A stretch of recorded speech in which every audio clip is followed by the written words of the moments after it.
नमस्कार प्यारे साथियों, कैसे हैं आप सब। आई होप कि सब बढ़िया होंगे, मज़े में होंगे और बढ़िया तरीके से अपनी तैयारी कर रहे होंगे। तो चलिए मेरे भाई, एक प्यारे से सेशन को हम लोग शुरू करते हैं और बढ़िया तरीके से हम लोग इस क्लास को करेंगे और चीज़ों को सीखेंगे।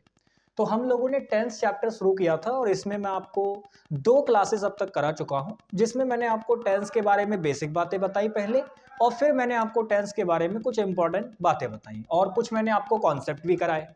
तो अब हम लोग एक टेंस को तो पिछली क्लास में खत्म कर ही चुके हैं, दूसरा टेंस हम लोग आज शुरू करेंगे। यानी कल हम लोगों ने सिंपल प्रेजेंट के बारे में तो सीख लिया था, अब हम लोग चलते हैं अगले और अब हम लोग देखेंगे सिंपल पास्ट के बारे में।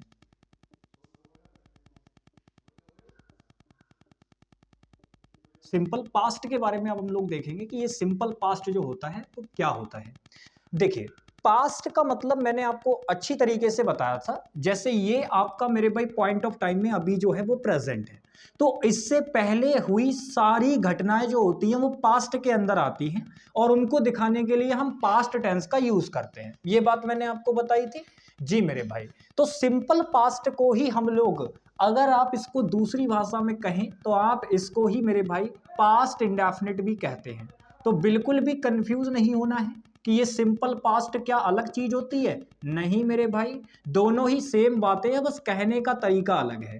तो सिंपल पास्ट बोलो या पास्ट इंडेफिनिट बोलो, बात एक ही है। बस आपको ये ध्यान रखना है कि कोई भी काम इस पॉइंट से जो अभी मौजूद है, इस समय से पहले जो भी आपके काम हो रखे हैं, जो भी एक्शंस हुई हैं, वो सारी की सारी पास्ट के अंदर होती हैं और उनको दिखाने के लिए हम पास्ट के इंडेफिनिट टेंस का यूज करते हैं। ठीक है भाई। अच्छा, अब बात करते हैं सबसे पहले कि पास्ट इंडेफिनिट को दिखाने के लिए स्ट्रक्चर क्या होता है। तो देखो, इसके लिए आप सीधी सीधी बात याद रखना, पास्ट इंडेफिनिट का मतलब होता है सेकंड फॉर्म ऑफ वर्ब। यानी कभी भी पास्ट इंडेफिनिट की बात होगी तो वहां पे वर्ब की सेकंड फॉर्म आएगी। अब आपको याद होगा, मैं आपको जब टेंस पढ़ाता हूं तो भाई स्ट्रक्चर जरूर बताता हूं। तो मैं आपको स्ट्रक्चर बता देता हूं कि पास्ट इंडेफिनिट टेंस जब भी दिखेगा तो वो कौन से सेंटेंस के अंदर कैसा स्ट्रक्चर बना रहा होगा, तो उसकी भी हम लोग बात कर लेते हैं। ध्यान से देखिएगा मेरे भाई। देखिए, होगा क्या, जैसे इसके 3 स्ट्रक्चर बनेंगे। एक तो आपका सब्जेक्ट प्लस वर्ब की सेकंड फॉर्म और प्लस ऑब्जेक्ट। एक तो ये स्ट्रक्चर होगा, ये होगा अफर्मेटिव के लिए, यानी जिसमें नेगेटिव वर्ड कुछ भी इंक्लूड नहीं होगा, नॉट नेवर वगैरह नहीं लगेगा, ये नॉर्मल इस तरीके से दिखेगा।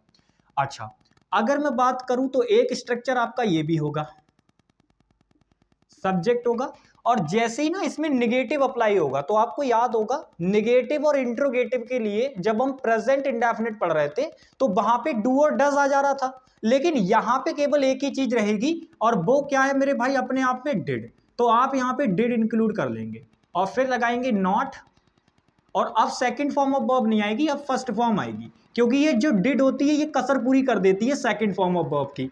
तो सब्जेक्ट लगाएंगे, फिर डिड लगाएंगे, फिर नॉट लगाएंगे और फिर लगाएंगे वर्ब की फर्स्ट फॉर्म और फिर उसके बाद लगा देंगे ऑब्जेक्ट। अब ये आपका जो स्ट्रक्चर होगा वो किसके लिए होगा, निगेटिव सेंटेंस के लिए होगा। अच्छा, तीसरे स्ट्रक्चर की हम बात कर लेते हैं। इसमें क्या होगा, जो डिड होगा ये आपका पहले आ जाएगा, फिर आप लिखेंगे सब्जेक्ट, फिर आप लिखेंगे मेन वर्ब जो कि फर्स्ट फॉर्म में होगी, और फिर उसके बाद मेरे भाई आप लिखेंगे ऑब्जेक्ट और फिर लास्ट में आप लगाएंगे क्वेश्चन मार्क। अगर क्वेश्चन मार्क लग गया तो ये हमारा कौन सा सेंटेंस हो गया, इंट्रोगेटिव सेंटेंस।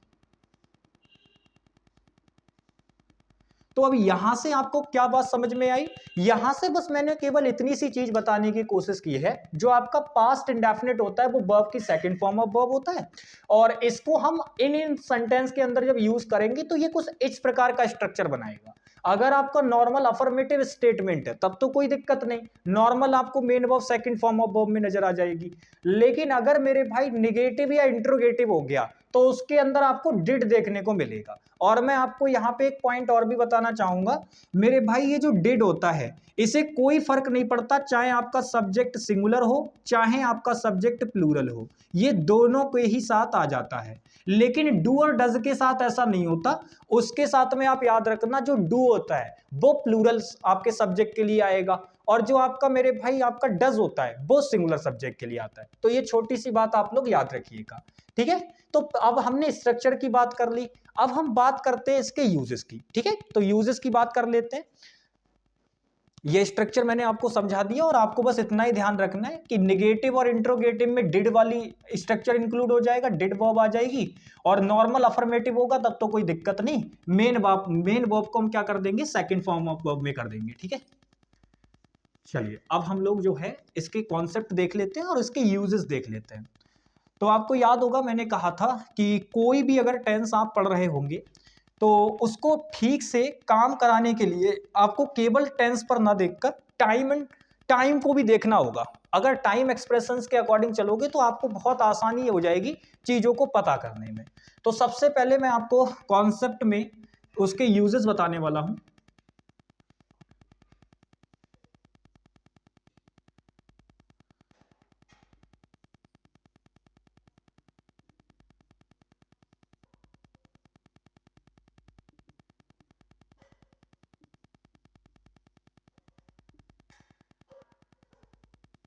अब देखिएगा मेरी बात को, होता यह है कि पास्ट इंडेफिनिट का मतलब है कि हम कोई ऐसी चीजों को दिखाएंगे जो पास्ट में हो चुकी हैं। तो सबसे पहला जो इसका यूज निकल के आता है वो ये निकल के आता है कि पास्ट इंडेफिनिट आप वहां लगा रहे होंगे जहां पे जो आपकी एक्शन होगी वो फिनिश्ड होगी। तो फिनिश्ड एक्शन को दिखाने के लिए आता है ये।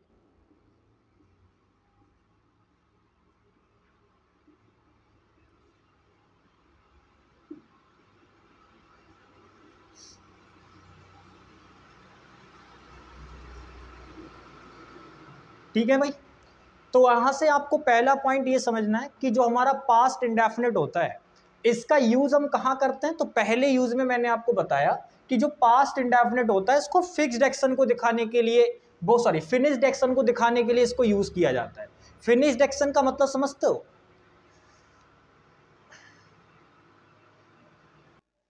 चलिए भाई, तो मैंने कहा फिनिश्ड एक्शन को दिखाने के लिए हम लोग पास्ट इंडेफिनिट का यूज करते हैं। तो मैं आपको कुछ एग्जाम्पल देता हूं जिनकी मदद से हम इसको समझ पाएंगे। तो मैंने एग्जाम्पल पहला आपके लिए लिखा, ध्यान से देखिएगा। मैंने लिखा I went to the market.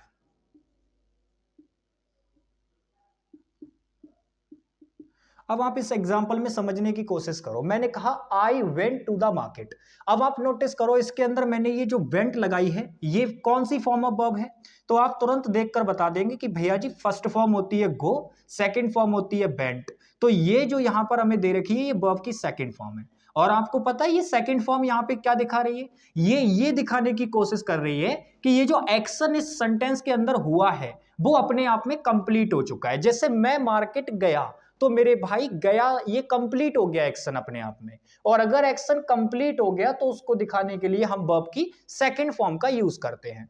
अब यहां पर अगर मैं बात करूं तो कई सारे बच्चों के दिमाग में एक बात और भी आएगी, क्या भैया जी हम इसको हैड गॉन नहीं कर सकते?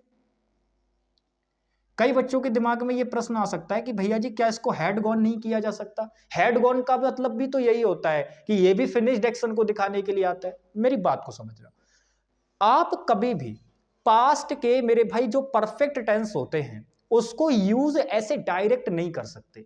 उसको यूज करने के लिए आप तभी यूज करेंगे जब दो एक्शन आपको दे रखे हों, तब मेरे भाई उसका यूज किया जाता है। क्योंकि आप अच्छी तरीके से जानते हैं जो हैड प्लस वर्ब की थर्ड फॉर्म होती है, मेरे भाई ध्यान ध्यान से मेरी बात को समझना, हैड प्लस और जो वर्ब की थर्ड फॉर्म होती है ये अपने आप में पास्ट ऑफ पास्ट होता है। इसको हम क्या कहते हैं? पास्ट ऑफ पास्ट कहते हैं।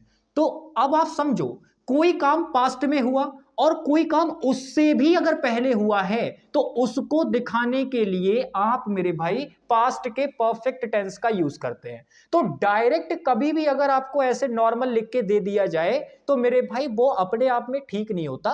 पास्ट परफेक्ट को आप तभी यूज कर सकते हैं जब एक काम पास्ट में हुआ हो और दूसरा काम उससे भी पहले हुआ हो, तब हम लोग मेरे भाई पास्ट परफेक्ट का यूज करेंगे, अदरवाइज नहीं किया जाता। यानी अदरवाइज फिनिश्ड एक्शन को अगर कभी दिखाना हुआ तो हम लोग केवल किसका यूज करेंगे? पास्ट इंडेफिनिट का। क्लियर मेरे भाई? पॉइंट आखिरकार आपकी समझ में आ गया होगा कि मैंने यहां पे फिनिश्ड एक्शन को दिखाने के लिए केवल वर्ब की सेकंड फॉर्म लगाई। हैड गॉन अगर मैं डायरेक्ट लगा दूंगा एक ही एक्शन के लिए तो वो ठीक नहीं होगा, वो चीज गलत हो जाएगी अपने आप में। ठीक है, तो यहां मैंने एक ही एग्जांपल से आपको समझाने की कोशिश की कि फिनिश्ड एक्शन को दिखाने के लिए आ दोनों जाते हैं, पास्ट परफेक्ट भी आ जाता है, पास्ट इंडेफिनिट भी आ जाता है। लेकिन मैंने क्या कहा, पास्ट परफेक्ट की अपने आप में एक कंडीशन है, वो तभी आएगा जब दो एक्शन आपको दे रखी होंगी, ठीक है, अदरवाइज नहीं आएगा। ठीक है भाई, चलिए अब हम लोग आगे चलते हैं भाई, और हम इसमें समझते हैं कि फिनिश्ड एक्शन में जैसे और भी अगर हम बात करें तो एक दो एग्जांपल और ले लो आप। जैसे मैंने लिखा I did this work yesterday।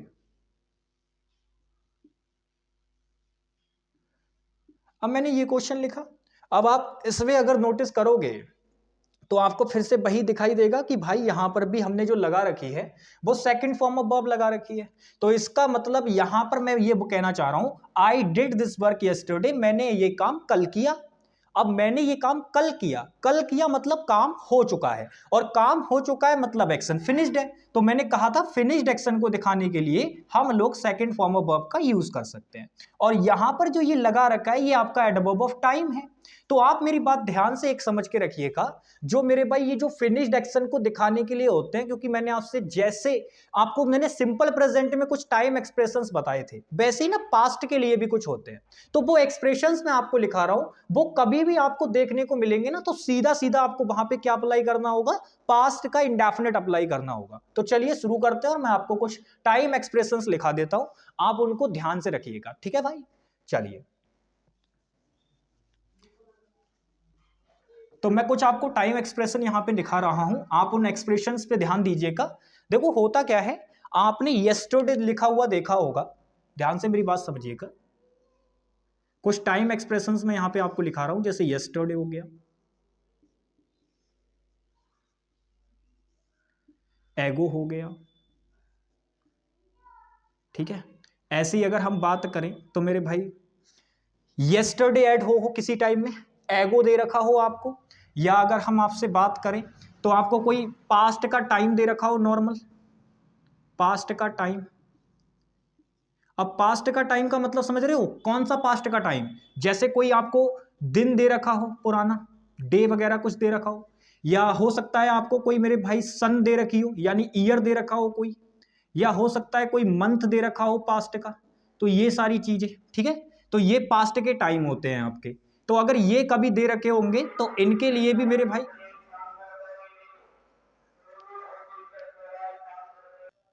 चलिए और मैं आपको लिखाता हूं, जैसे मैंने यहाँ पे यस्टरडे बताया, आपको एगो बताया, और पास्ट के टाइम में कोई दिन का नाम दे रखा हो, या आपको ईयर दे रखा हो, कोई जैसे साल वगैरह दे दी, जैसे 1995 1920 ऐसे करके। मंथ का कोई नाम दे दे आपको, इन जुलाई, इन सितंबर। तो अगर बीते हुए किसी महीने का नाम दे दिया, बीते हुए किसी साल का नाम दे दिया, या बीते हुए किसी दिन का नाम दे दिया, तो मेरे भाई वो सब पास्ट के टाइम होते हैं, और वो फिनिश्ड एक्शन के लिए आते हैं। तो इसीलिए उनके साथ भी हम क्या लगाएंगे, पास्ट इंडेफिनिट टेंस लगाएंगे।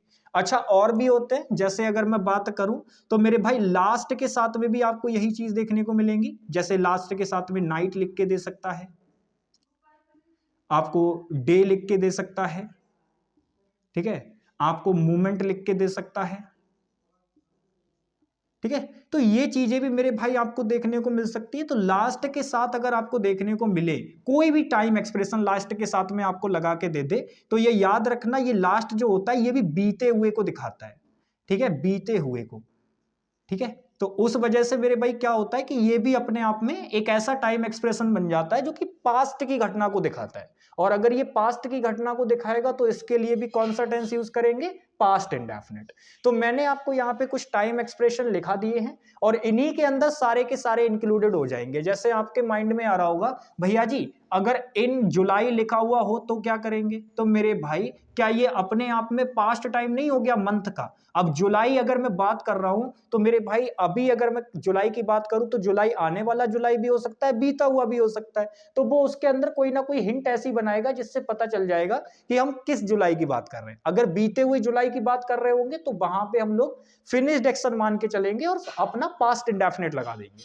ऐसे ही अगर हम बात करें, अब देखो सन में भी दो तरीके होते हैं। जैसे मान लो मैंने लिख दिया इन 2000, तो अब ये इन 2000 अगर मैंने लिखा तो सन 2000 तो बीत गई ना, वो तो जा चुकी, बहुत टाइम हो गया, लगभग मेरे भाई 23 साल उसको गए हुए हो गए, और 24 में आप कंप्लीट हो जाएगा। तो ये बीता हुआ समय है, 2000 जो सन थी वो बहुत पहले ही बीत चुकी है। तो मेरे भाई अब मैं यहाँ पे जो भी एक्शन की बात करूंगा वो सन 2000 के अंदर हुई होगी, तो वो तो कंप्लीट हो गई अपने आप में उस टाइम पे। तो इसीलिए इसके साथ में मुझे कौन सा टेंस लगाना पड़ेगा, पास्ट इंडेफिनिट। तो ये चीजें बस इसी के अंदर आ जाएंगी। तो मैंने अलग अलग ना बता के उनको सीधा सीधा मैंने ऐसे कंक्लूड कर दिया कि भाई लास्ट के साथ में अगर नाइट दिखे, डे दिखे, ईयर दिखे, मंथ दिखे, मूवमेंट दिखे, कोई भी वर्ड दिखे, तो तुरंत समझ जाना वो बीते हुए की बात कर रहे हैं, और उसके साथ आपको फिनिश्ड एक्शन मानना पड़ेगा और आपको पास्ट इंडेफिनिट लगाना पड़ेगा।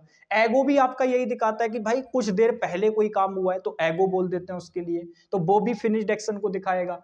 पास्ट का टाइम है तो वो भी फिनिश्ड एक्शन को दिखाएगा। तो ये सारे वर्ड्स टाइम एक्सप्रेशंस हैं, इनको आप ध्यान रखिएगा, बाकी इससे ज्यादा आपको देखने को नहीं मिलेगा। ये चीजें आपको बिल्कुल अपने दिमाग में फिट रखनी है। अब हम लोग चलते हैं इसके मेरे भाई यूज नंबर 2 पे, क्योंकि जो आपका पास्ट इंडेफिनिट होता है वो और कहाँ यूज होता है। तो अब मैं आपको कुछ सीधे सीधे एग्जाम ओरिएंटेड, ये मान के चलो आप इस वाले यूज पे ना स्टार लगा लेना, क्योंकि इससे एसएससी क्वेश्चन पूछती है। तो मैं आपको बता रहा हूं दूसरा यूज, ध्यान से देखिएगा। दूसरे यूज में क्या है, कुछ फ्रेजेस होती हैं आपकी, ये फिक्स होती हैं। It is high time, it is time, it is right time,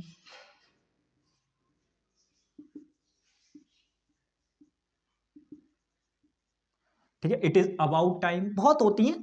तो आप इन फ्रेजेस को कभी भी अगर नोटिस करें और ये आपको कभी देखने को मिले, तो इनकी खास बात पता है क्या होती है।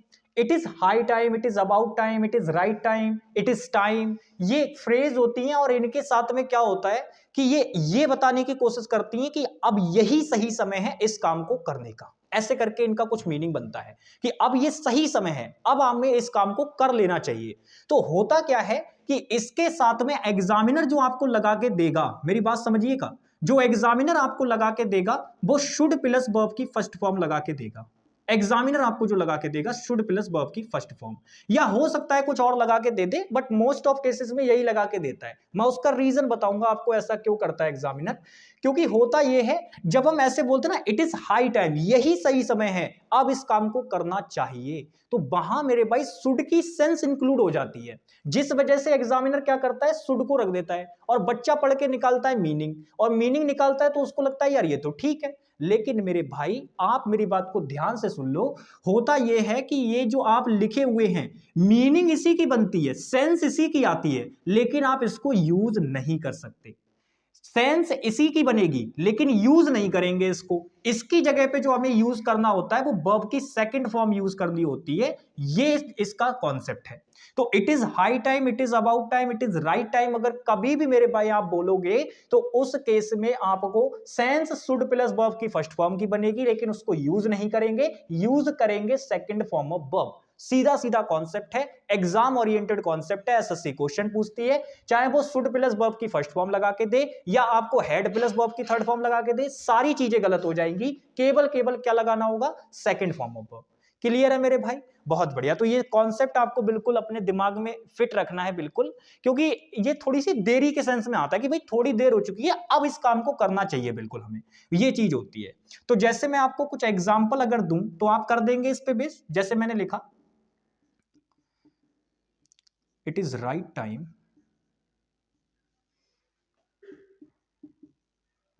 ठीक है, इट इज राइट टाइम। यहां पे मैं आपको एक क्वेश्चन दे रहा हूं, आप मुझे बताइएगा कि कैसे आप इसको ठीक करेंगे, ठीक है।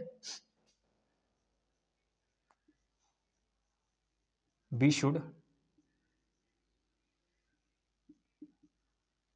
Start learning. अब आप मुझे बताओ क्या ये ठीक है अपने आप में लिखा हुआ। तो आप अगर इसको पढ़ के देखेंगे ना तो आपको ये लगेगा यार ये तो ठीक है, कह रहा है इट इज राइट टाइम, यही सही समय है, वी शुड स्टार्ट लर्निंग, हमें पढ़ना शुरू कर देना चाहिए। बट लेकिन इसके अंदर अगर आप नोटिस करोगे तो ये चीज गड़बड़ हो गई। भाई मीनिंग इसी की बनती है, वो ठीक है, लेकिन आप इसको यूज नहीं कर सकते। आप नोटिस करो, मैंने बताया था ये सीधे सीधे आपको फ्रेजेस याद रखनी होंगी। ये आप देखो इट इज राइट टाइम दे रखा है, तो मैंने कहा था ये दिखाई देगी, तो इसके साथ आप क्या लगाएंगे, सेकंड फॉर्म ऑफ वर्ब लगाएंगे। तो शुड स्टार्टेड नहीं, केवल केवल क्या लगाएंगे, स्टार्टेड लगाएंगे, बात खत्म। तो be started learning, it is right time be started learning हम लोग बोलेंगे, तब काम ठीक बनेगा। शुड स्टार्टेड कर दोगे गलत हो जाएगा, मीनिंग इसी की बनेगी, ये बात ध्यान रखना। जो आप स्टार्टेड लगा रहे हो ये मीनिंग तो इसी की करेगा, लेकिन आप मेरे भाई शुड स्टार्ट फिर भी लिख नहीं पाएंगे, ये चीज आपको ध्यान रखनी है। तो आई होप कि आप इसमें समझ गए होंगे, एग्जामिनर ये गलती बना के देगा, इस पे थोड़ा सा काम कीजिएगा, ठीक है। चलिए नेक्स्ट हम लोग चलते हैं, अब नेक्स्ट कॉन्सेप्ट पे चलते हैं। नेक्स्ट कॉन्सेप्ट अपने आप में बहुत इंपॉर्टेंट है, क्योंकि तीन ही जगह पे ये आपको देखने को मिलेगा। जो आपका पास्ट इंडेफिनिट होता है ये तीन ही जगह पर यूज होता है। पहली, किसी भी मेरे भाई पास्ट में हुई कंप्लीट एक्शन को दिखाने के लिए। दूसरा मेरे भाई यही it is high time, it is about time, यानी जब थोड़ी सी देर हुई होती है किसी काम को, और फिर वो बोलता है कि इस काम को करने का अब ये सही समय है, अब ये काम कर लेना चाहिए, तो उस स्थिति में भी हम पास्ट इंडेफिनिट टेंस का यूज करते हैं। और एक तीसरा यूज जो कि लास्ट बचा हुआ है इसका, वो मैं आपको बताता हूं। जो तीसरा यूज होता है इसका, ये मेरे भाई अपने आप में पता है क्या करने के लिए होता है, ये हैबिट ऑफ पास्ट को बताने के लिए आता है। हैबिट ऑफ पास्ट, तो पास्ट की हैबिट को बताने के लिए हम लोग पास्ट इंडेफिनिट टेंस का यूज करते हैं। अब पास्ट इंडेफिनिट टेंस का यूज तो करते हैं, लेकिन इसके अंदर ना दो तरीके के स्ट्रक्चर बनते हैं हमारे पास। मतलब हैबिट ऑफ पास्ट को बताने के लिए हम लोग दो तरीके यूज करते हैं, दो तरीके से हम लोग बता सकते हैं। एक तो मेरे भाई मॉडल वर्ब का यूज करके, आपकी मेरे भाई मॉडल वर्ब होती है यूज्ड टू, और इसके बाद वर्ब की फर्स्ट फॉर्म लगा दो। एक तो ये वाला स्ट्रक्चर होता है, इसकी मदद से भी आप हैबिट ऑफ पास्ट दिखा सकते हैं। और एक मेरे भाई ये वाला स्ट्रक्चर होता है वुड प्लस वर्ब की फर्स्ट फॉर्म, ये भी आपका मॉडल वर्ब वाला ही स्ट्रक्चर है, बट लेकिन ये दोनों के दोनों जो स्ट्रक्चर हैं ये अपने आप में हैबिट ऑफ पास्ट को दिखाने के लिए आते हैं। अगर आप कोई काम पास्ट में किया करते थे, अब नहीं करते हो, किया करते थे, तो उसको दिखाने के लिए आप या तो यूज्ड टू वाला स्ट्रक्चर लगा सकते हैं, या मेरे भाई वुड प्लस वर्ब की फर्स्ट फॉर्म वाला लगा सकते हैं। ये दोनों ही स्ट्रक्चर की खासियत होती है कि ये हैबिट ऑफ पास्ट को दिखाने के लिए आते हैं और पास्ट इंडेफिनिट टेंस के अंदर आते हैं। समझ में आ गई बात, ध्यान रखोगे मेरे भाई, बहुत बढ़िया। तो अब हम बात करते हैं, तो इनकी हम बात कर लेते हैं, मैंने आपको ये बात बता दी। अब मैं आपको एग्जांपल देता हूं इसके, जैसे मैंने यहां पे लिखा, ध्यान से देखिएगा, मैंने एग्जांपल आपको दिया, आई यूज्ड टू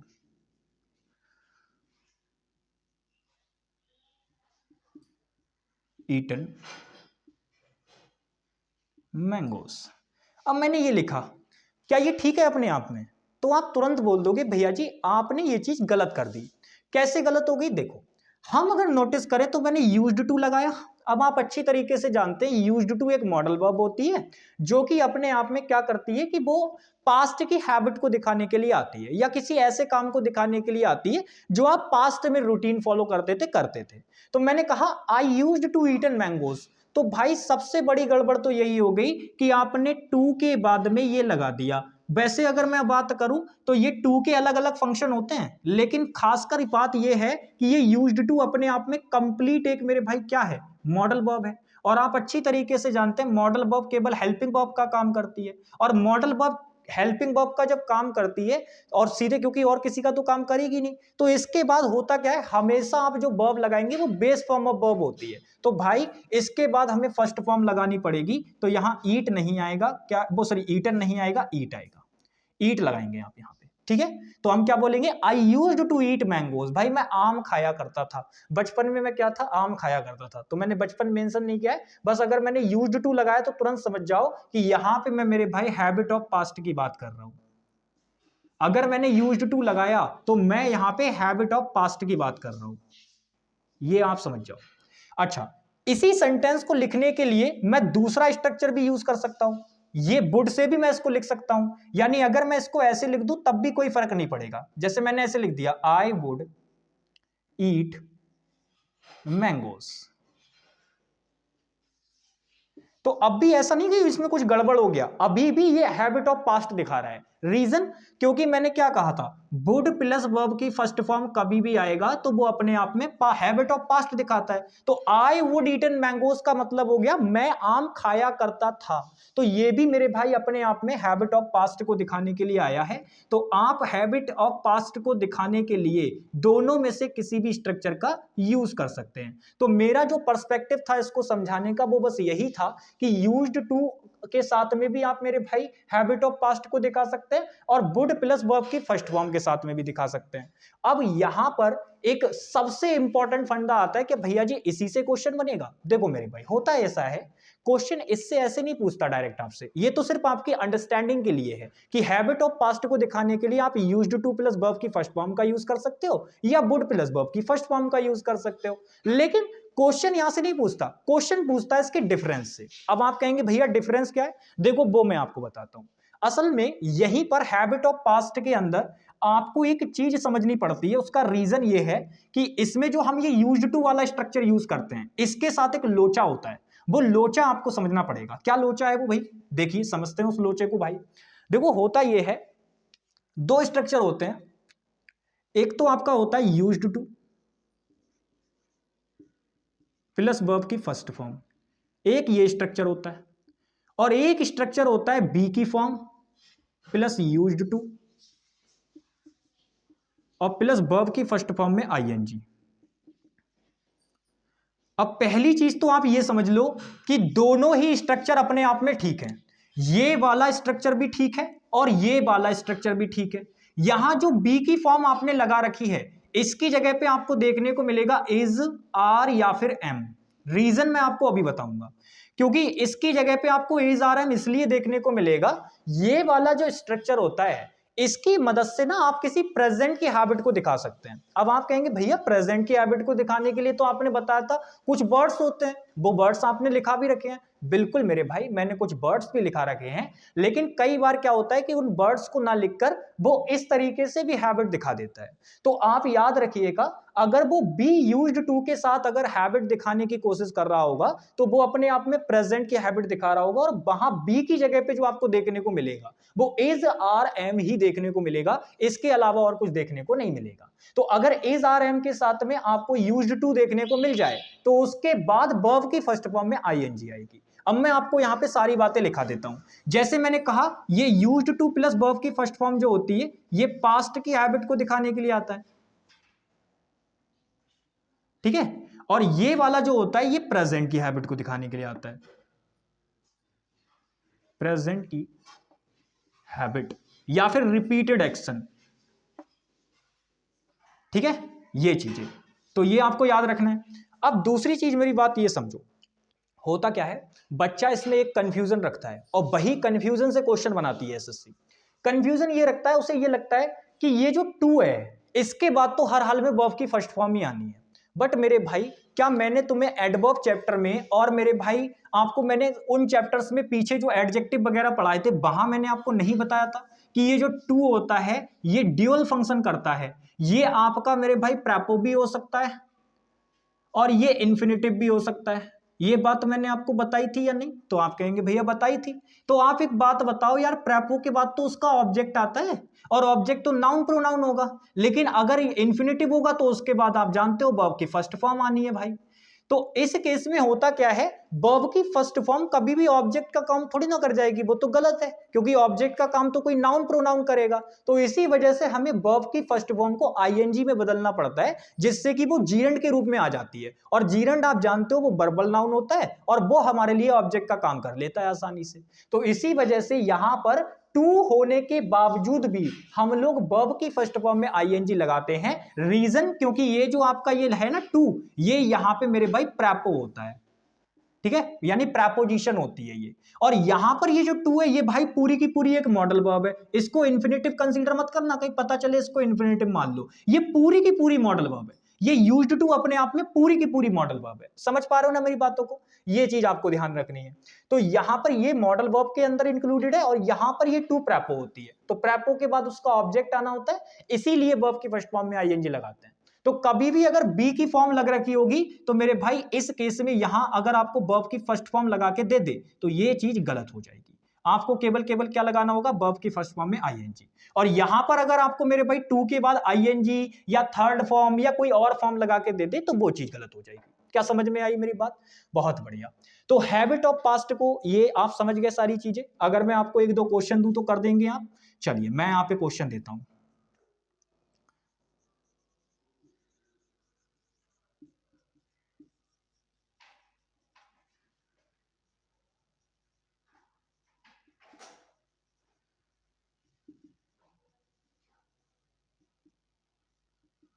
चलिए इस क्वेश्चन में बताइए क्या गड़बड़ है। तो आप क्वेश्चन पढ़ेंगे, कह रहे I am use to learn new things in my life. भाई मैं अपनी जिंदगी में नई नई चीजें सीखता हूं। तो अब अगर बात करें मैं अपनी जिंदगी में नई नई चीजें सीखता हूं, तो यहां पर अगर आप नोटिस करोगे तो क्या हमारा स्ट्रक्चर फॉलो हो रहा है? तो आप नोटिस करो, आपको पता चलेगा यहां पे कि भाई यहां पर देखो एम आपको दे रखा है, फिर आपको यूज्ड टू दे रखा है, और फिर आपको उसके बाद वर्ब की फर्स्ट फॉर्म लगा के दे दी। बट मैंने आपको क्या बताया था, बी की फॉर्म की जगह आपको हो सकता है इज आर एम में से कोई एक ही दिखाई देगा। कौन सी दिखाई दे रही है? तो आप कहेंगे भैया एम। फिर आपको यूज्ड टू दिखाई दे रहा है, जी बिल्कुल, और फिर आपको उसके बाद वर्ब की फर्स्ट फॉर्म लगा के दे दी। अब बच्चा कंफ्यूज हो जाता है, उसे लगता है कि टू के बाद तो फर्स्ट फॉर्म ही आती है, यानी बिल्कुल ठीक है। बट मेरे भाई ये चीज गलत है। रीजन, क्योंकि आपने एम वाला स्ट्रक्चर यूज कर रखा है, बी वाला स्ट्रक्चर यूज कर रखा है, तो लर्न नहीं आएगा, लर्निंग आएगा। ठीक है, तो हम क्या बोलेंगे, I am use to learning new things in my life. Reason बस एक ही है, क्योंकि मेरे भाई ये एम लगाकर हम बताना चाह रहे हैं कि भाई हम प्रेजेंट की हैबिट की बात कर रहे हैं, प्रेजेंट की हैबिट की, पास्ट की हैबिट की बात नहीं कर रहे हैं यहां पे। जो हम यूज टू, अगर पास्ट की हैबिट की बात कर रहे होते तो हम ये एम लगाते लगाते ही नहीं इसको। लेकिन अगर इसको लगाया है तो सीधी सी बात है हम प्रेजेंट की हैबिट की बात कर रहे हैं। तो डिफरेंस क्लियर हुआ। प्रेजेंट की हैबिट की अगर बात हो रही होगी तो यूज्ड टू प्लस वर्ब की फर्स्ट फॉर्म, और अगर पास्ट की हैबिट की बात हो रही होगी तो यूज्ड टू प्लस वर्ब की फर्स्ट फॉर्म, और अगर प्रेजेंट की हैबिट की बात हो रही होगी तो be used two plus verb की फर्स्ट फॉर्म में आईएनजी। पूरा आपके सामने लिखा हुआ है। बस मेरे भाई ये आपका एक कॉन्सेप्ट होता है इसका, इससे भी एसएससी क्वेश्चन पूछती है, तो इसको भी अपने दिमाग में फिट रखना। ठीक है, चलिए तो अब हम लोग आगे चलते हैं भाई, ये चीज भी हो गई हमारी। नेक्स्ट चलते हैं, स्लाइड पे आगे बढ़ते हैं।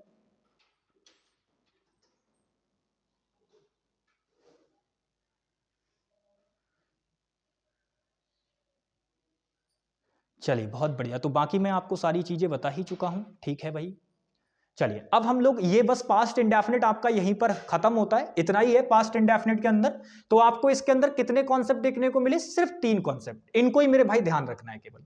अब हम लोग आगे चलते हैं और अब हम लोग सीखेंगे सिंपल फ्यूचर। सिंपल फ्यूचर के बारे में हम लोग सीखेंगे, छोटा सा ही है, ज्यादा कुछ खास इसके अंदर है नहीं, बस आपको ध्यान से समझना है चीजों को।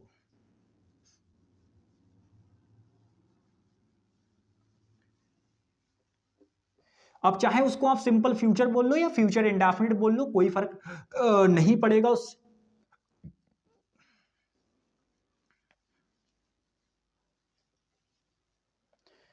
चलिए मैं फ्यूचर इंडेफिनिट लिख देता हूं डायरेक्ट।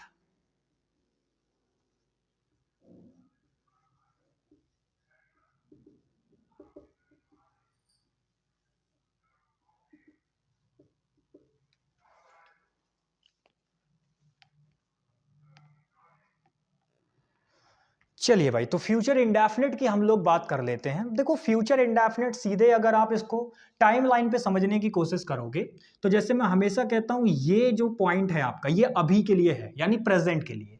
तो अगर कोई काम आगे समय किसी समय में होने वाला है तो उसी को हम लोग कहते हैं भाई ये फ्यूचर का काम है। और फ्यूचर के जो काम होते हैं उनके होने की बस संभावनाएं होती हैं, पॉसिबिलिटीज होती हैं। तो आप ये मान के चलो कि अगर कोई काम भविष्य में किसी भी टाइम होने वाला है तो उसको दिखाने के लिए जो हम यूज करते हैं वो फ्यूचर का इंडेफिनिट टेंस होता है। जैसे अगर मैं बात करूं, मैंने कहा मैं बाजार जाऊंगा, तो मेरे भाई अभी गया तो नहीं हूं, आगे आने वाले समय में जाऊंगा। तो जाऊंगा तो इसकी पॉसिबिलिटीज हैं, और मैंने आपको सिंपल प्रेजेंट के अंदर भी ये बात बताई थी कि जो आपके एक्शन होते हैं, जब आप बोलते हो फ्यूचर के किसी एक्शन की जब आप बात करते हो तो वो पूरी तरीके से पॉसिबिलिटीज पर डिपेंड होता है। जैसे मैंने कहा मैं बाजार जाऊंगा, अब भाई इसके जाने की पॉसिबिलिटीज है, हो सकता है 50-50% चांसेस हो मैं जाऊं भी और ना भी जाऊं। तो अब आप ये दिमाग में मेरी बात बिठा लीजिएगा कि फ्यूचर के किसी भी एक्शन को दिखाने के लिए जो काम कोई आपका आगे आने वाले समय में होने वाला है उसको दिखाने के लिए हम लोग फ्यूचर इंडेफिनिट टेंस को यूज करते हैं। अब बात करते हैं हम लोग कि फ्यूचर इंडेफिनिट होता क्या है। तो देखो फ्यूचर इंडेफिनिट के स्ट्रक्चर के लिए बस आपको यह बात याद रखना है, अगर आपके सेंटेंस के अंदर आपको विल सेल, विल और मेरे भाई सेल और इसके साथ में आपको फर्स्ट फॉर्म ऑफ वर्ब नजर आ गई, इसका मतलब ये फ्यूचर इंडेफिनिट है। तो विल सेल के साथ में आपको फर्स्ट फॉर्म अगर नजर आ गई तो ये अपने आप में फ्यूचर इंडेफिनिट होता है। लेकिन मैं आपको बता दूं, आप अच्छी तरीके से जानते हैं ये दोनों की दोनों मॉडल वर्ब भी होती हैं, तो इनको हम लोग मॉडल वर्ब में भी पढ़ेंगे। यहां पर भी फिलहाल आप समझ लीजिएगा कि ये दो मॉडल वर्ब ऐसी होती हैं जो कि फ्यूचर के टेंस को दिखाती हैं। ठीक है, तो यहाँ पे विल सेल मॉडल वर्ब है और ये दोनों की दोनों आप जानते हो जब ये यूज होंगी, और अगर इनके बाद क्योंकि मॉडल वर्ब है तो आनी तो फर्स्ट फॉर्म ही है मेन वर्ब की, तो ये जब आपका यूज हो रहा होगा तो वो सीधे सीधे फ्यूचर का इंडेफिनिट टेंस कहलाएगा। अब जो सबसे बेसिक डॉट बच्चों का रहता है वो मैं आपको बताता हूं, पहले हम स्ट्रक्चर लिख लेते हैं। जो हमारे सेंटेंस का एक बेसिक स्ट्रक्चर होगा वो सब्जेक्ट और फिर मेरे भाई विल या सेल होगा, फ्यूचर के लिए जो स्ट्रक्चर होगा आपका, फिर वर्ब की फर्स्ट फॉर्म होगी मेन वर्ब की, और फिर होगा आपका ऑब्जेक्ट। अब इस स्ट्रक्चर में जो सबसे बेसिक डॉट बच्चों का आता है वो ये आता है कि भैया जी ये विल और सेल हम किसके साथ विल लगाएंगे किसके साथ सेल लगाएंगे, ये डाउट बच्चों का बहुत आता है। अब अगर मैं आपका इसका 12th लेवल पे डाउट क्लियर करूं तो मेरे भाई बस आप ये मान के चलो, जो आपके आई और बी होते हैं, कौन, आई और बी, इनके साथ आप लगाते हो सेल, और बाकी सभी जो भी बच गए आपके अदर बाकी सभी के सभी उनके साथ आप लगाते हो बिल। ये बच्चों लेवल की बात है, लेकिन आपको ना थोड़ा इससे हटके चलना होगा। रीजन क्योंकि आप कॉम्पिटेटिव एग्जाम की तैयारी कर रहे हैं। तो मेरे भाई कॉम्पिटेटिव एग्जाम में आप ये मान के चलिए कि अगर मैंने मेरे भाई आई के साथ अगर विल लगा दिया तो आप ये नहीं कहेंगे कि सर गलती हो गई, यहां पे गलती नहीं मानी जाएगी, वो भी अपने आप में ठीक ही होगा, क्योंकि कॉम्पिटेटिव एग्जाम में बिल सेल पे उतना ज्यादा ध्यान नहीं दिया जाता है। लेकिन मैं फिर भी आपको इसके बारे में कुछ एक बात बताना भी चाहूंगा, मेरे भाई ध्यान से समझिएगा। जैसे अगर मैंने आई के साथ सेल लिखा, जैसे मैंने लिखा आई शैल गो टू द मार्केट, अगर मैंने ये लिखा तो अब आप नोटिस करो मैंने आई के साथ क्या लगाया, सेल लगाया, तो ये अपने आप में ना एक जर्नल केस हो जाता है, यानी नॉर्मल स्टेटमेंट। अब इसके अंदर मैंने नॉर्मली बोल दिया कि भाई मैं मार्केट जाऊंगा, लेकिन जैसे ही मैंने आई के साथ बिल लगा दिया, मेरी बात ध्यान से समझना, अगर मैंने आई के साथ बिल लगा दिया, I will go to the market, अगर मैंने ऐसे बोल दिया तो अब बात समझनी है, सही ये भी है और सही ये भी है, दोनों में से गलत कोई भी नहीं है, बट लेकिन दोनों में डिफरेंस ये हो गया कि आपने यहां पे आई के साथ सेल लगा के बोला, जनरल स्टेटमेंट बनी नॉर्मल, कोई दिक्कत नहीं। लेकिन जब आपने बिल लगा के बोला तो ये एक स्ट्रॉन्ग डेटर्मिनेशन को दिखाता है, स्ट्रॉन्ग डेटर्मिनेशन। ये मॉडल वर्ब में आपको चीजें पढ़ाई जाती है मेरे भाई। तो ये अपने आप ना फिर जैसे आपने इसको चेंज कर दिया तो आई के साथ सेल लगाया, जनरल स्टेटमेंट बनी, लेकिन अगर आई के साथ आपने विल लगा दिया, चीजों को बदल दिया, तो उस केस में फिर वो स्ट्रॉन्ग डेटर्मिनेशन दिखाएगा, I will go to the market, मतलब मैं मार्केट जरूर जाऊंगा। यहां पर तो 50% चांसेस ही थे इसके मार्केट जाने के, लेकिन जैसे ही उसने बोला I will go to the market, तो मेरे भाई अब उसके चांसेस 50 से बढ़ के कितने हो चुके हैं, लगभग लगभग 80%। समझ पा रहे हो मेरी बातों को, तो वो एक स्ट्रॉन्ग डेटर्मिनेशन हो जाता है। तो ऐसे केस में इसी वजह से मेरे भाई मैं कहता हूं कि चाहे भले ही वो आई के साथ आपको सेल लगा के दे या बिल लगा के दे, वो दोनों ही चीजें सही मानी जाती हैं। आप कभी भी इस चीज पर कंट्रोवर्सी नहीं करेंगे कि आई के साथ कब बिल लगाना है कब सेल लगाना है। मेरा काम आपको बताने का था तो मैंने आपको बता दिया है, जब जनरल बात हो रही होगी तब सेल लगा दो, कोई दिक्कत नहीं है। बट मोस्ट ऑफ केसेस में मैंने नोटिस किया है कॉम्पिटेटिव एग्जाम में जब आप ये चीज देखोगे तो आपको सभी जगह पर बिल ही नजर आएगा, सेल बहुत कम कभी मिल गया वरना मोस्टली केसेस में आपको मेरे भाई बिल ही नजर आता है हर जगह। ठीक है, तो ये चीज थोड़ी सी समझ के चलनी है आपको। अब हम लोग बात करते हैं कि सर इससे रिलेटेड क्या कोई कॉन्सेप्ट है? तो देखो वही चीज, फिक्स्ड एक्शन और नॉन फिक्स्ड एक्शन वाली बात वो तो मैं ऑलरेडी आपको बता ही चुका हूं, तो उसके बारे में तो यहां पे डिस्कस करने का कोई मतलब नहीं बनता। बस एक छोटी सी बात मैं आपको उसके बारे में बता देता हूं, आपको थोड़ा सा रिकॉल करा देता हूं, क्योंकि आपने चीजें पढ़ तो रखी ही हैं पीछे। तो आपको याद होगा मैंने कहा था अगर कोई फिक्स्ड एक्शन है तो फिक्स्ड एक्शन को दिखाने के लिए आप फ्यूचर इंडेफिनिट का भी यूज कर सकते हैं और प्रेजेंट इंडेफिनिट का भी यूज कर सकते हैं।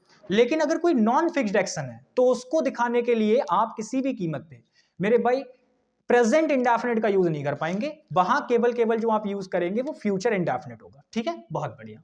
तो अब हम इसका सबसे इंपॉर्टेंट कॉन्सेप्ट सीखते हैं जो कि हमें फ्यूचर इंडेफिनिट टेंस से जरूर पता होना चाहिए, क्योंकि इसी से क्वेश्चन बनते हैं। अब ये कॉन्सेप्ट पता है क्या है? कॉन्सेप्ट ये है, होता क्या है, दो क्लाउजेस आपको देखने को मिलेंगी। कितनी क्लाउजेस देखने को मिलेंगी? दो, पहली और दूसरी। अब इन दो क्लाउजेस के अंदर आप एक बात समझना, अब आप दो क्लाउजेस अगर देखोगे तो जाहिर सी बात है इन दोनों क्लाउजेस को जोड़ने के लिए एक कंजंक्शन भी आएगा। अब जो कंजंक्शन आप यूज करेंगे, जैसे मान लो मैंने यहां पे लिख दिया कंजंक्शन, अब जो आप कंजंक्शन यूज करेंगे उस कंजंक्शन की खास बात होती है कुछ अपने आप में। जैसे कुछ कंजंक्शन ऐसे होते हैं जो टाइम डिनोटिंग वर्ड्स होते हैं, कुछ कंजंक्शन ऐसे होते हैं जो मेरे भाई अपने आप में कंडीशन को दिखाने वाले वर्ड होते हैं। तो आपको याद रखना है जब दो क्लाउजेस की बात हो रही होगी और आपका मेरे भाई उस क्लाउज के किसी भी क्लाउज के अंदर अगर आपको कोई ऐसा वर्ड दे रखा है जो कि कंडीशन को बता रहा है या मेरे भाई आपका टाइम को बता रहा है,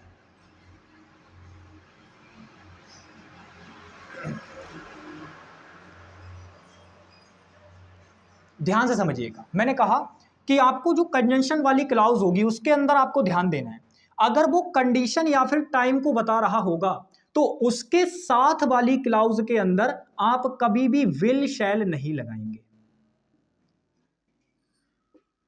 ठीक है भाई, तो आपको यहां से ये कॉन्सेप्ट अपने माइंड में क्लियर रखना होगा। अच्छा, ये जरूरी नहीं है कि उधर ही आपको ये देखने को मिले, आपको बस ये चीज ध्यान रखनी है कि जो कंजंक्शन वाली क्लाउज होगी अगर वो अपने आप में कंडीशन बताने वाला कंजंक्शन हुआ या टाइम बताने वाला कंजंक्शन हुआ तो उसके साथ वाली क्लाउज में आप कभी भी विल शैल नहीं लगाएंगे। इससे फर्क नहीं पड़ता कि वो आपकी उस साइड लिखी हुई है या इस साइड लिखी हुई है। क्लियर बात? बहुत बढ़िया। तो चलो मैं अब आपको एक एग्जांपल देता हूं। जैसे मैंने लिखा if you will work hard you will pass। इस एग्जाम्पल में जरा मुझे बताओ कुछ गलती है क्या? तो आप नोटिस करो मैंने कॉन्सेप्ट के अंदर कंजंक्शन वाली क्लाउज उधर लिखी, कोई फर्क नहीं पड़ता एग्जामिनर पहले लिखे या बाद में लिखे, उससे कोई फर्क नहीं पड़ता। बस आपको ध्यान ये देना है कि कंजंक्शन वाली क्लाउज कौन सी है। अब आप नोटिस करो इफ एक कंजंक्शन होता है, यानी ये वाली जो क्लाउज है यहां से यहां तक ये कंजंक्शन वाली है और ये आपकी एक नॉर्मल क्लाउज दे रखी है। तो दो क्लाउजेस हमें यहां पे दे रखी है ये। अब आपसे मैंने क्या कहा था, कंजंक्शन वाली क्लाउज जैसे ही आपको दिख जाए और वहां आपको फ्यूचर टेंस अगर नजर आ रहा हो तो भाई सीधे आप ये देखना कि कंजंक्शन जो है वो कौन सा कंजंक्शन है। तो आप ये नोटिस करो ये इफ जो है क्या ये कंडीशन बताने वाला कंजंक्शन नहीं है? तो आप कहेंगे भैया जी बिल्कुल ये तो कंडीशन बताने वाला कंजंक्शन है। अगर ये कंडीशन बताने वाला कंजंक्शन है तो क्या हमारी कैटेगरी में आ रहा है, कॉन्सेप्ट के अंदर आ रहा है? जी बिल्कुल। तो बस मेरे भाई इसके साथ वाली क्लाउज में जो ये बिल आपने लगा रखा है इसको हटा दो, इसका कोई काम नहीं है। अब यू के साथ प्लूरल वर्ब आती है तो ठीक है भाई, क्योंकि यू के साथ बेस फॉर्म ऑफ वर्ब आती है तो वर्ब ठीक है लगा हुआ, बस बिल हटा दो आप। तो मैंने क्या कहा, कंजंक्शन वाली क्लाउज में से बिल सेल को हटा देना है, चाहे भले ही आपकी कंजंक्शन वाली क्लाउज आगे दे रखी हो चाहे पीछे दे रखी हो, उससे फर्क नहीं पड़ेगा, बाकी उधर से नहीं हटाना। अब जैसे कई बार क्या होता है एग्जामिनर इधर तो लगा के दे देता है बट इधर लगा के नहीं देता, तो फिर यहां गलती हो जाएगी भाई। इधर लगा के देगा तो इसको दोनों तरफ, पहली बात तो दोनों तरफ गलती करता है, मतलब यहां तो लगा के देता ही है, गलती मोस्टली यहीं पे मिलती है ज्यादातर। तो इस चीज को आपको ध्यान रखना है, कई बार यहां पर भी ठीक दे देगा यहां पर भी ठीक दे देगा, बट आपको नोटिस करना है चीजों को, क्या सारी चीजें फिट बैठ रही हैं। ये मैं आपको कंडीशनल सेंटेंसेस के अंदर चीजें सिखाऊंगा, वहां पे जब हम पढ़ेंगे तो अच्छे से ये चीजें समझ में आएंगी। तो फिलहाल अभी आपको ये कॉन्सेप्ट पे फोकस करना है जो मैंने यहाँ पे बताया है, बहुत अच्छी तरीके से सारी बातें मैंने बता दी है, आप इसको अपने दिमाग में पॉइंट आउट कर लीजिएगा बढ़िया तरीके से, ठीक है भाई। चलो, तो फ्यूचर इंडेफिनिट के बारे में बस इतनी ही बातें हैं, और कुछ अब आपके माइंड में जो चीज आ रही है भाई उसको जरा मैं क्लियर कर देता हूं। वो ये है कि भैया जी आपने ये कॉन्सेप्ट तो बता दिया कि कंडीशन दिखाने वाला कंजंक्शन होगा या टाइम दिखाने वाला कंजंक्शन होगा, तो आप बता तो दो। जैसे आपने एक इफ बता दिया, क्या ऐसे और भी होते हैं? जी मेरे भाई बहुत सारे होते हैं, तो वो मैं आपको लिखा देता हूं, ध्यान से मेरी बात समझिएगा। मैं आपको सारे कंजंक्शन लिखा देता हूं जो आपको देखने को मिलेंगे, तो आप सीधे सीधे समझ जाना उनको।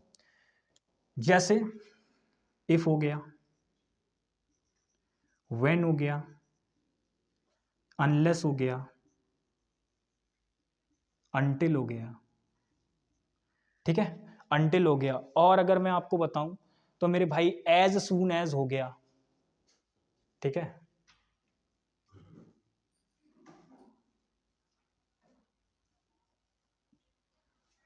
प्रोवाइडेड दैट हो गया।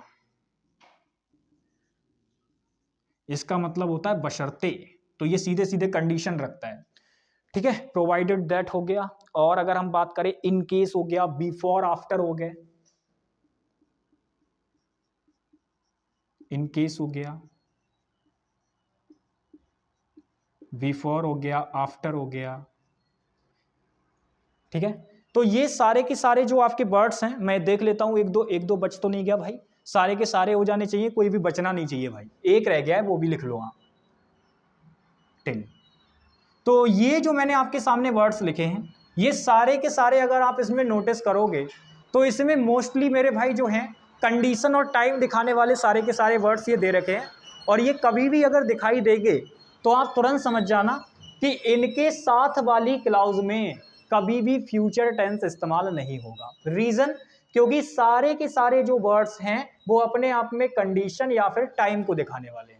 कंजंक्शन होते हैं सीधे सीधे किसी क्लाउज को जोड़ रहे होंगे, तो इसके साथ वाली जो क्लाउज होगी उसमें आप फ्यूचर टेंस यूज नहीं करेंगे, बात खत्म। तो हमारे जो इंडेफिनिट वाले टेंस होते हैं, यानी चाहे वो प्रेजेंट इंडेफिनिट हो, चाहे वो पास्ट इंडेफिनिट हो या फ्यूचर इंडेफिनिट हो, हमने सारे के सारे कंप्लीट कर लिए। अब कल की क्लास में मैं आपको जो कॉन्टिन्यूस वाले हैं वो कंप्लीट करा दूंगा, और फिर हमारा जो एक तरीके से चैप्टर है वो मोस्टली चीजें उसमें कवर हो जाएंगी, और मैं धीरे धीरे आपको पूरा ये चैप्टर जो है जितनी भी इंपॉर्टेंट चीजें वो क्लियर करा दूंगा, ठीक है भाई। चलिए, तो मिलते हैं आप लोगों से नेक्स्ट क्लास में, तब तक के लिए बाय बाय, टेक केयर, जय हिंद प्यारे भाई।